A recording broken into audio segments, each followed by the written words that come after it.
Et salut à tous les amis, c'est Crypto Partage, j'espère vraiment que vous allez tous très bien, moi ça va impeccable.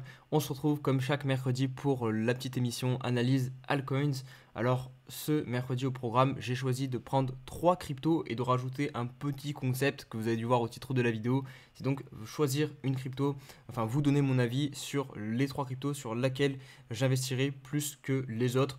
Alors ça va être uniquement en fonction du graphique, il n'y a pas de fondamental là dans la vidéo, c'est vraiment uniquement sur le graphique et à l'instant T au moment où je tourne la vidéo. Je ne suis pas conseiller financier, voilà, je vous le rappelle, donc faites bien vos propres recherches et n'investissez pas en fonction de ce que je dis, ça peut vous aider, vous pouvez vous en inspirer, mais voilà, faites bien vos propres recherches, je ne suis pas responsable de vos achats. J'espère donc que ce nouveau concept va vous plaire, enfin ce nouveau concept, c'est juste je rajoute ça un peu en fin de vidéo, vous aurez donc l'IGLD, Avalanche et Solana. J'ai choisi 3 cryptos qui se ressemblent pas mal, hein. Voilà, c'est 3 blockchains avec un modèle de consensus un petit peu différent chacune. Chacune a fait une petite évolution pour essayer de se démarquer notamment de l'Ether. Donc voilà, c'est pour ça que j'ai choisi de prendre 3 cryptos un petit peu similaires pour que le concept soit un petit peu cool. Je pense que voilà, vous pouvez hésiter en gros à investir entre ces 3 cryptos. C'est une question qui peut être légitime. C'est pour ça que j'ai choisi ces 3 cryptos. Donc vous verrez, c'est en fin de vidéo que je vous donne mon choix. Mais avant, j'analyse chaque crypto une à une et de manière assez complète. Donc vraiment, si vous êtes investisseur déjà sur l'IGLD, vous avez quand même votre analyse de l'IGLD. N'oubliez pas non plus que la situation des altcoins dépend énormément du Bitcoin, donc pensez à surveiller ce que nous fait Bitcoin. Et pour l'instant, c'est pas complètement fou ce qu'il est en train de nous faire, avec notamment cette réintégration sous les 22 000 dollars. Personnellement, tant qu'on ne récupère pas les 22 000 dollars, je reste quand même assez baissier et ma target est de revenir chercher les 19 000, 20 000 dollars. Donc voilà, gardez bien ça en tête, surveillez le BTC. Et puis voilà pour la petite intro qui a été quand même pas mal longue. N'hésitez pas vraiment à mettre un gros pouce bleu à la vidéo, vous abonner, tous mes réseaux sociaux aussi qui sont en barre de description pour vraiment soutenir mon travail. Et puis on passe tout de suite sur la première crypto, l'IGLD. Allez, on va commencer par faire l'analyse de chaque altcoin contre le dollar. On débute par l'IGLD et comme d'habitude on prend du recul en commençant par le mensuel. Donc le mensuel de l'IGLD est bien évidemment baissier comme la plupart des cryptos maintenant depuis je dirais soit le niveau des 140 dollars où on a perdu un support majeur ici et où on a été pour la première fois depuis le début, bien que la tendance ne soit pas très très longue puisque voilà on n'a pas beaucoup d'historique sur les GLD. Depuis le début ici au niveau des 5 dollars à peu près, c'était la première fois où on n'a pas réussi à faire un sommet plus haut que le précédent. Et ici, on vient casser un support quand même significatif au niveau des 145 dollars. Donc à partir de ce niveau-ci, on peut considérer que l'IGLD est passé en tendance baissière sur le mensuel. Ou alors, on peut considérer de toute façon aussi ce support qui était très important de 80 dollars. Vous voyez qu'on a clôturé en dessous le mois de juin, donc le mois dernier. On clôture en dessous, donc on perd aussi un support significatif. Donc dans tous les cas, là, l'IGLD, il n'y a pas de doute, nous sommes bien baissiers sur le mensuel. Donc maintenant, les niveaux importants à retenir sur le mensuel, c'est donc le niveau des 80 dollars qui pourrait servir de résistance si jamais on revenait à grimper jusqu'à ce niveau-ci. On se verra, c'est l'ouverture bien évidemment de la bougie de juin et l'ancien support ici du bull run, enfin du bear market, le micro bear market qu'on avait connu l'été dernier. On a aussi comme autre niveau significatif le niveau des 20-25 dollars qui est matérialisé ici. Vous voyez, c'est l'ouverture du mois de décembre 2020. On a aussi l'ouverture du mois de septembre 2020. Donc ça pourrait être un prochain niveau de support si vous recherchez des prochains niveaux d'achat au niveau du mensuel sur les GLD. Moi, je vois cette zone à 25 dollars. À noter, dernier petit point, que malheureusement, le RSI est passé sous le niveau 50 et ça, malheureusement, c'est pas un signal très haussier. Toujours au niveau du mensuel, qu'est-ce que j'aimerais voir pour me dire que nous avons une reprise haussière sur l'IGLD? Ça serait tout d'abord voir peut-être une englobante se mettre en place ou alors dès la prochaine bougie, donc en août, voir une clôture au-dessus des 80 dollars. Ça sera le premier signe vraiment haussier qu'on pourrait voir sous l'IGLD. Et si ça pouvait être accompagné aussi par une récupération de la zone de neutralité, on repasse au-dessus du niveau 50. Voilà, ça nous fera deux petits signaux assez haussiers qu'on pourrait voir sur l'IGLD. On passe maintenant sur l'hebdomadaire et vous le voyez, il y a toujours ces petites bulles jaunes que j'ai mises en place il y a plusieurs semaines maintenant sur certaines cryptos. Donc réaction acheteuse sous le support des 60 $ environ, c'est ce qu'on constate ici. Vous voyez, on perd ce support ici hebdomadaire des 60 $. Sur le mensuel, c'est le support des 80 $. Globalement, c'est la zone du bottom du bear market qu'on a eu en été dernier. Mais là, vous voyez qu'au niveau des 60 $, c'est aussi un niveau pertinent. On a une mèche ici, une clôture, une mèche et une mèche ici. Et surtout, vous le voyez maintenant, ça nous sert de résistance. Donc ça, c'est pas top. Il va falloir réussir à s'affranchir de ce niveau. Clairement, un signe haussier, ça serait de venir clôturer au-dessus de ce niveau des 60 $. Et je pense que ça pourrait déclencher un beau mouvement haussier sur l'IGLD, notamment revenir chercher dans un premier temps le EMA 21, le EMA 50 qui est à 130 $ à peu près. Et puis si on met les retracements Fibonacci, la zone donc, du premier arrêt qui se trouve proche de l'EMA 21 au niveau des 100 $ à peu près, donc prix psychologique. Et ensuite, on aura la grosse zone de rechargement qui se situe entre 180 $ et 150 $ à aller chercher au niveau de l'IGLD. Deuxième petite ligne, c'est j'attendrai soit un retour proche du dernier bas 39 $ ou une clôture au-dessus de 65 $ pour acheter. Donc voilà, clairement, soit vous êtes décidé d'acheter la force avec un peu plus de confirmation, donc mais un prix plus cher et le risque d'avoir un fake out, le risque d'avoir un scénario comme ça. On clôture au-dessus, mais malheureusement derrière englobante et on revient clôturer sous la résistance. Donc ça serait un piège et malheureusement là vous aurez acheté plus cher votre IGLD ou sinon vous achetez un peu plus, pas dire à l'aveugle, mais avec un peu plus de risque parce que là pour l'instant on n'a pas vraiment refranchi de résistance, même si on voit que des structures sont en train de se mettre en place. Alors vu comme ça on dirait plus un M, donc c'est pour ça il faut faire quand même pas mal attention. C'est pour ça que je veux voir des résistances franchises sur l'IGLD, donc le niveau là des 65 $ c'est parfait. Mais bon, si vous ne voulez pas attendre et que vous voulez acheter à un meilleur prix, c'est vrai qu'acheter au niveau des 39 $, donc qui est le bas ici, c'est pas déconnant. Et là on doit pas être très très loin. Si je mets rapidement la zone de rechargement, alors là ça va être tout petit. Hop, ouais, la zone de rechargement commence à 47 $, donc vraiment on n'est plus très loin et ça peut être un trade intéressant finalement à prendre, un espèce de swing donc de plusieurs jours, semaines. Je vais vous mettre la position hop, longue comme ça. Vous voyez, vous mettez tout simplement votre stop loss sous le niveau ici. Donc concrètement, si on clôture, attention, je mets un stop loss de clôture hebdomadaire. Si on clôture en hebdomadaire sous le niveau des 37 $, vous pouvez couper votre position. Et pour ce qui va être des gains, je viserai, là ce sera en fonction de vous, hein, si vous êtes gourmand ou non. On a dit que la première zone, ce sera au niveau des 100 $, donc vous voyez, vous avez déjà un risk reward de 2,80, donc c'est plutôt intéressant. Et sinon, vous pouvez pousser jusqu'à la zone de rechargement qui était au niveau des 150 $, je crois. Donc là, ça fait un risk reward de 1 pour 6, donc c'est pareil, très intéressant. Et enfin, on fait un point rapide sur le journalier, juste pour vous montrer le petit range, les moyennes mobiles qui sont en train de se mettre à plat après une grosse phase de descente. Et le cours, donc du coup, aussi se met à plat, latéralise. Et on voit deux bornes, 65 $ et 48 $ en bas. On a 3 touchettes en bas, 2 en haut. Donc voilà, c'est un range. Et là, vous voyez, on est sur la partie basse. Donc c'est vrai que ça peut s'entendre de faire un petit achat ici, combiné avec le trade que je vous montrais sur l'hebdomadaire. Pourquoi pas. Et pour terminer l'analyse complète de l'IGLD, on va finir sur IGLD contre le Bitcoin. Toujours intéressant de regarder contre le Bitcoin lorsqu'on veut investir sur un altcoin. Donc on se trouve pile en zone acheteuse de tout simplement tout le mouvement. Hop, vous prenez le Fibo, voilà, 0,61, 0,78, on est pile dedans. Donc déjà, ça peut être intéressant de positionner des achats en mode DCA sur cette partie-là. On voit aussi que nous sommes sur une zone très importante. Regardez, en termes de prix, ici on a eu résistance, support, et là on revient chercher cette zone et pour l'instant ça sert de support. Donc clairement c'est pas déconnant ici, je pense, de faire des achats, même si pour l'instant on n'a pas vraiment de bougies haussières. On n'a que des bougies, moi c'est blanche, mais vous peut-être ça sera rouge, des bougies baissières en gros. On n'a pas de bougies vertes pour le moment. Je vois que le RSI est très probablement passé aussi sous la zone de 50, donc on a quand même des petits signaux baissiers assez long terme qui sont en train de se mettre en place. Là c'est pas très intéressant. Il faudrait réussir un peu comme contre le dollar à repasser au-dessus du niveau 50. Mais en tout cas la localisation est pas déconnante là pour faire de l'achat en mode DCA, je pense, sur l'IGLD contre le BTC. On passe maintenant sur AVAX. Donc vous avez ici affiché les niveaux les plus importants en mensuel. Celui qui nous intéresse le plus parce que c'est le plus proche, c'est celui des 10 dollars qui est le bottom de l'été dernier. Et petite comparaison avec l'IGLD, vous le voyez, ici nous sommes au-dessus de ce bottom de l'été dernier, alors que l'IGLD on est bloqué en dessous actuellement. Là, AVAX, c'est pas le cas, on n'est même pas vraiment venu le retoucher pile poil, en plus on s'est arrêté à 14 dollars à peu près. Donc ça c'est la première chose intéressante à noter, on a encore un gros support mensuel en dessous de nous. Malheureusement, par contre, au niveau du RSI, on est aussi passé sous le niveau 50. Donc ça aussi, j'aimerais voir rapidement repasser le RSI au-dessus de la zone de neutralité. Ça serait intéressant. Et sinon, au niveau des résistances, donc bon, il y a une résistance à 65 dollars, mais elle est encore assez éloignée. Et si je devais noter peut-être une zone de résistance, je la mettrais ici au niveau du top de avril 2021, mai 2021. On voit clairement ici que ça a travaillé un petit peu. Donc, ou peut-être ici ouais, avec le niveau des mèches. Et ici, on a une mèche qui était venue retaper ce niveau en tant que support. Donc, peut-être le niveau des 48. Ouais, on est à 50 dollars quoi, globalement.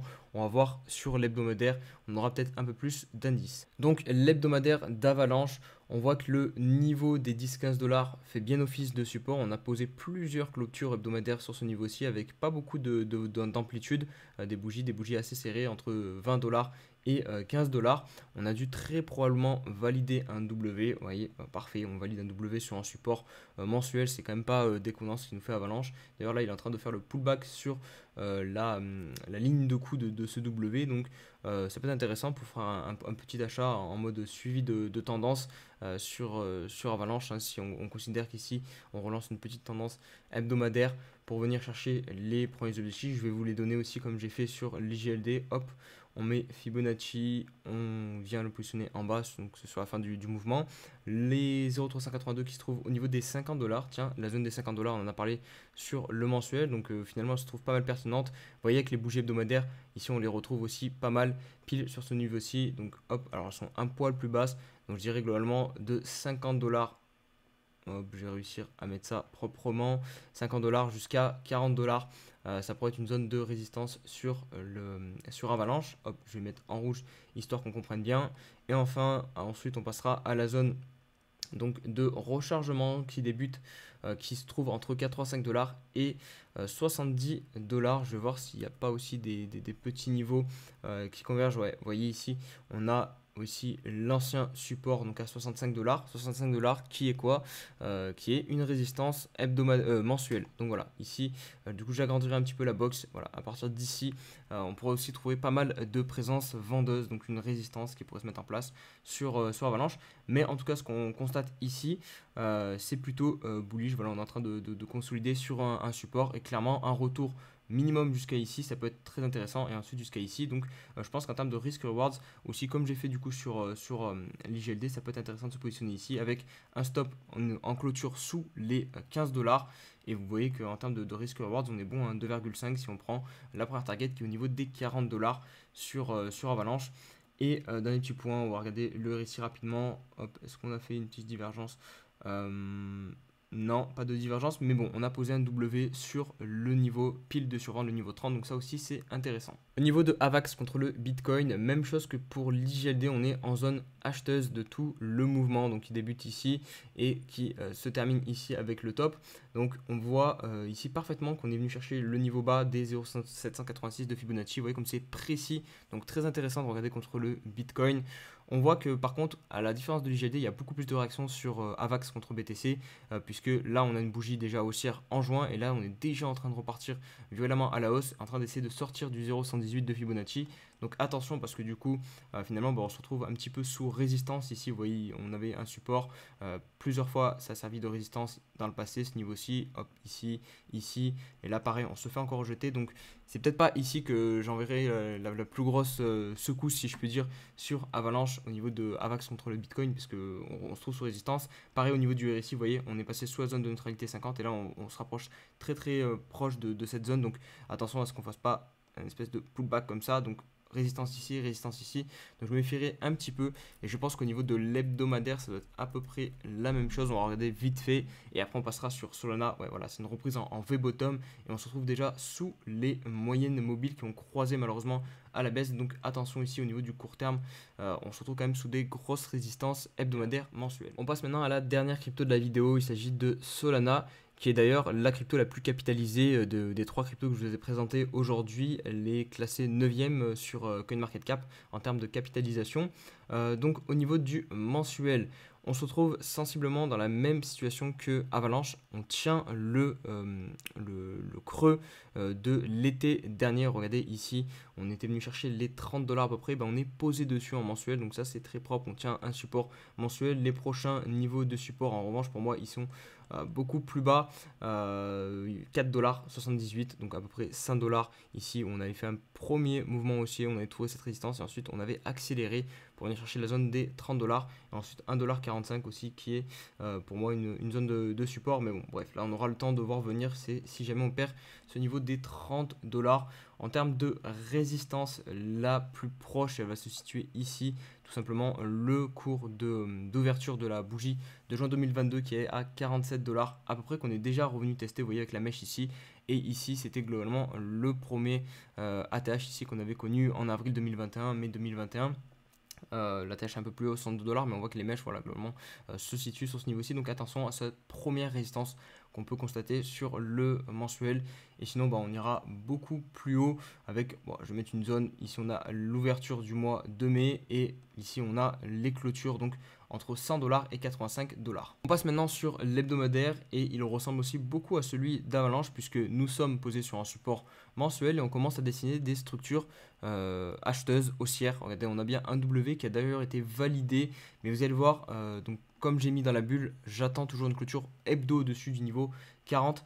Pourquoi? C'est tout simple parce que la bougie ici, j'ai du mal à la considérer comme une bougie haussière, hein. Vous voyez l'énorme mèche ici qu'on a, donc clairement c'est plutôt un signe baissier ça. Enfin, elle n'est pas baissière parce qu'elle reste quand même verte, elle est quand même haussière, mais je veux dire que voilà, ici ça montre que les vendeurs qui sont positionnés ici, on n'a pas réussi à les déloger. Vous voyez ici, on avait une mèche aussi. Donc j'attends vraiment, quand on break, quand on veut montrer de la force, il nous faut des bougies pleines, des marabouzous. Donc vraiment une bougie de force acheteuse et pas des mèches pile sur des niveaux importants. Quand vous avez une résistance, je ne veux pas avoir une grande mèche au-dessus parce que ça veut dire qu'on n'a pas vraiment break la résistance. Donc j'attendrai un peu plus de confirmation. Voilà, une vraie clôture au-dessus franche des 40 $ pour voir vraiment un décollage beaucoup plus haut sur Solana et venir chercher donc les objectifs que je vais vous montrer tout de suite.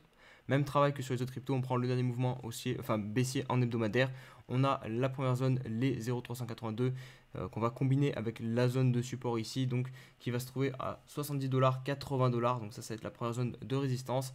Et ensuite, on aura toute la grosse zone vendeuse ici qui est entre 120 $ et 100 $. Au niveau de Solana contre le Bitcoin, même topo que pour Avalanche, on a quand même une grosse réaction acheteuse sur la zone acheteuse long terme. J'ai fait le même travail, j'ai pris les plus gros points bas et l'ATH qu'on avait fait en septembre 2021 pour Solana. Et pareil, on a une réaction sur cette zone acheteuse. Là, on est tout proche de sortir, mais vous voyez, ça fait maintenant 2 mois d'affilée qu'on a des mèches qui nous repoussent et qui nous laissent à l'intérieur de cette zone acheteuse. Donc attention à ne pas acheter. Là, il y a une résistance qui se met en place sur ce niveau-ci. Donc voilà, j'attendrai peut-être un petit retracement pour venir acheter plus proche de ce creux-là sur Solana. Et je pense que sur le mensuel, sur l'hebdomadaire, pardon, c'est la même chose. Ouais, voilà, on est positionné sous les moyennes mobiles et pour l'instant, eh ben, on a ce niveau-là. D'ailleurs, qu'on constate bien sur l'hebdomadaire. Regardez, je mets ce petit trait. Vous voyez, ici, on a la clôture, clôture ici, clôture, clôture. Donc voilà, si jamais on vient clôturer au-dessus, et je mettrai même au-dessus des moyennes mobiles, on aura vraiment le signe haussier et on pourra aller chercher des targets plus hautes. Mais en attendant, si vous achetez ici, pour moi, c'est quand même un peu risqué parce que vous achetez vraiment proche d'une résistance. Et dernière petite chose que je voulais vous montrer sur le mensuel, c'est par contre le RSI qui lui n'a pas perdu la zone de neutralité, on est toujours bien positionné au-dessus. Donc ça c'est plutôt intéressant pour Solana. Allez, on va maintenant passer à la petite partie duel. Donc sur quelle crypto j'investirais si je devais regarder uniquement les graphiques. Voilà, je ne parle pas de fondamental ici. Donc moi la première chose qui m'a marqué, et vous pouvez faire aussi ce travail et me le dire en commentaire hein, sur quelle crypto votre dévolu se pencherait plus pour investir. Moi personnellement, il y en a une que j'éliminerais tout simplement, ça serait plutôt l'IGLD parce que actuellement c'est la seule qui a perdu perdu le dernier creux significatif donc de l'été dernier. Donc on se trouve quand même plus sur résistance, j'ai envie de dire, sur l'IGLD que sur les deux autres qui pour l'instant tiennent le creux de l'été dernier et ont des belles réactions acheteuses. Et on le voit aussi contre le Bitcoin, voilà, ils reprennent plus vite du poil de la bête. Alors oui, du coup, ils sont plus proches d'une résistance. Donc peut-être que le potentiel haussier de l'IGLD, qui a peut-être plus ramassé que les autres finalement, sera comment dire, plus puissant. Mais ce qu'il faut, pardon, ce qu'il faut bien garder en tête, c'est que voilà, c'est pas parce que plus une crypto descend, forcément plus elle va monter. Non, c'est plutôt l'inverse. On veut acheter plus de la force que de la faiblesse. Donc voilà, moi personnellement, mon choix se dirigerait plus vers Avalanche vers Avalanche et Solana plutôt que l'IGLD. Après, franchement, pour choisir entre Avalanche et Solana, ça va être un peu plus complexe, je pense. Je pense que je choisirais Avalanche uniquement pour le fait que pour l'instant, son pullback est quand même plus propre que sur Solana au niveau de l'hebdomadaire. Vous voyez, on n'est pas repassé en dessous du niveau des 20 dollars. Et alors que Solana, on est toujours bloqué par le niveau des 40 dollars. Donc voilà, je pense que c'est Avalanche qui a le potentiel au niveau du moyen terme de faire le plus gros rebond, je pense, de faire la reprise la plus puissante. Surtout qu'en plus, au niveau de contre le BTC, il me semble qu'on est... Ouais, non, c'est sensiblement pareil. Je pensais qu'on était un peu plus bas, mais non, c'est sensiblement la même chose que sur Solana. On a quand même, Solana est quand même plus proche de son 0,78 que Avalanche. Donc voilà, je pense que voilà, si je devais choisir, je dirais Avalanche dans l'état actuel des choses là. Si je devais mettre une pièce, je pense que c'est Avalanche qui aurait le plus gros potentiel au niveau du moyen terme d'avoir un rebond plus conséquent et d'arriver à ces targets que je vous ai mises donc sur l'hebdomadaire au niveau des 40 dollars. Je pense que voilà, ça serait Solana qui arriverait en premier.